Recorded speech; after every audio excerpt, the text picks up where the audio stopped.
2, 3. Okay, so here we go with the 7 minutes in heaven.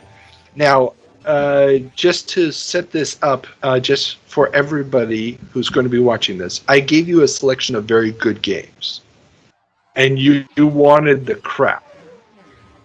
Is that correct? That is a running thing with the podcast, with the Retro Game Squad podcast. So I'm giving my co-host Alex a little bit of therapy, having me play some of these games, but we shall see how that unfolds.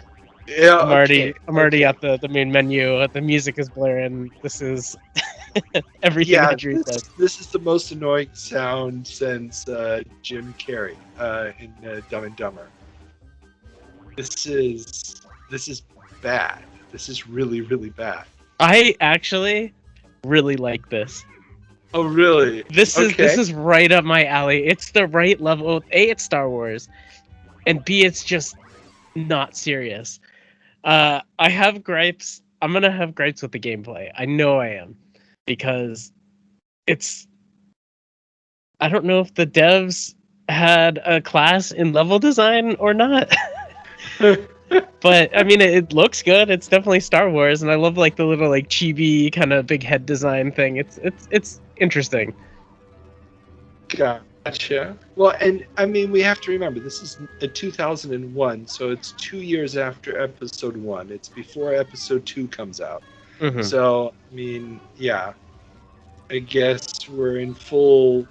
They figured out the only people who like Episode 1 are the little kids. Okay, and what is happening? Describe for us just what does this feel like playing at this point? Oh my goodness, yeah, because when you first play this game, you're thinking, okay, it's Mario Kart, I got this. And then you press the trigger to go, and it doesn't do anything, so this is, hold A and go, but you use the joystick to kind of angle yourself. So not only are you moving left and right, you can angle up and down. And you can see me just doing atrocious at this game.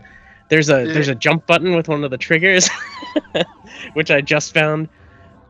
Oh my god! Did you just get caught in a gelatinous cube? Yeah, that's canon. That's Star Wars canon, isn't it? I remember that gelatinous cube sequence. So I don't know. I want to hate it, but I really love it. And the fact that this exists, because there's no reason for this to exist. It's atrocious. It's so bad, it's good in my book. I have to say. This first lap is going horrible. I mean, I'm in 6th place. I know I'm not going to lap, but this is also the first time I'm ever touching this game. I purposely went out of my way to not play it. I remember hearing about it when it first came out.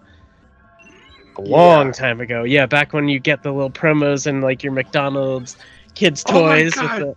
I'm just looking at Yoda's face. It's hyper realistic. It's hyper realistic on this tiny body.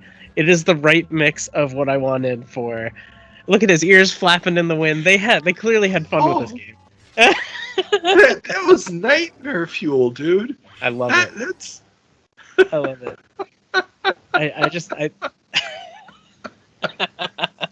I told you to give me a dog, and it's definitely a dog out there, but it's it's charming. I think it's charming. I think they have the charm kind of helps a little bit, but I can see where somebody who actually wants to play a serious game would hate it. And this lap is going to go much better. Okay. Got a grasp of the controls. You're starting to get a feel for how it's supposed to control, I guess. Right. Yeah. Well, and the reason I put this game on the list wasn't just because it got blasted in the reviews. I mean, really, really destroyed. But I also put it on because everybody at this point in time is complaining that the PlayStation 2, which is the only next-gen console currently on the market in mid-2001, has had a dearth of actual good games. All of the classic. and this is just one more example of this shovelware crap that's appearing on the PS2, which, I mean, technically from a gameplay standpoint, it's no better than Moto Racer or something from the PlayStation 1. I mean, it doesn't look like a next-gen game yet in that sense. And so it seemed to be just an example of how the PlayStation 2 has not impressed many people yet in 1991. It's going to impress people by the end of the year. That's when we get Twisted Metal Black and Metal Gear Solid 2 and all those big games, Jak and Daxter is coming. But here in the summer lull, there's still no real killer app for the system yet. Right. Oh, no, I totally get that. I mean, it was an honest try, but yeah, if you're going for something serious, this is the opposite direction you want to be going. Yeah. Oh, man. Well, yeah, these load spans are rough, too. Well, also, you have to remember, I mean, this is years and years after Mario Kart on the N64 came out. True. So we're talking at least, I want to say 3 or 4 years afterwards. So, and we didn't have our Crash Team Racing or like the Sony equivalents either. This is Crash Team Racing is also ancient at this point. Because is it really? On the PlayStation, oh no, that was PlayStation 1. Yeah, that's right. I'm thinking of Tag Team Racing. Yeah, whatever the sequel was. Yeah. No, this is why. I mean, if you look at these graphics and stuff, other than the resolution, this level design, I got so lost here. And you're getting shot at. I just gave up. I was like, okay, I know I need to turn here. It's not even worth trying. I wasted. I thought the loading would be faster. I'm just burning time here on my 7 minutes, staring at this lovely loading screen. Yeah, it's taking longer to reset everything. You're doing this on real hardware too, so. Yes, this is 100% real hardware. I mean, none of this cheeky emulation stuff that I would be stuck doing at this point. Oh my goodness. So the frame rate doesn't seem to be all that hot in this game. But how was it when you were playing it? It is okay in inside segments, but there are some spots where you notice, like right there is an immediate chug. I guess it's loading new areas, or it's just slightly too complex for it.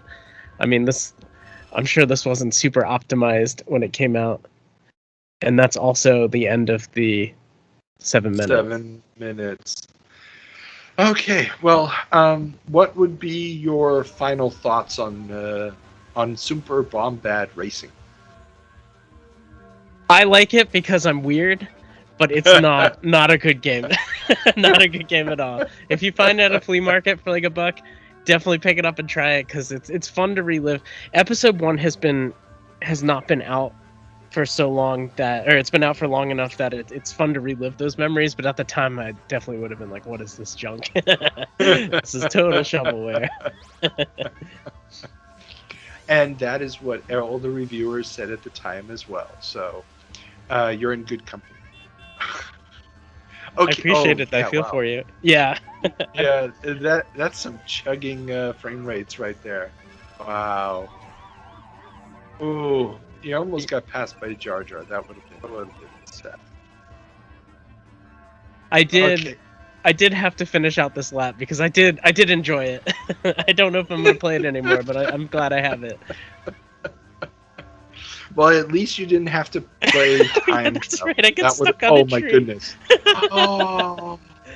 And it's that old school PlayStation 1, PlayStation 2 tree. It's just made up of a couple of textures and different angles. Oh yeah. Oh, takes you back.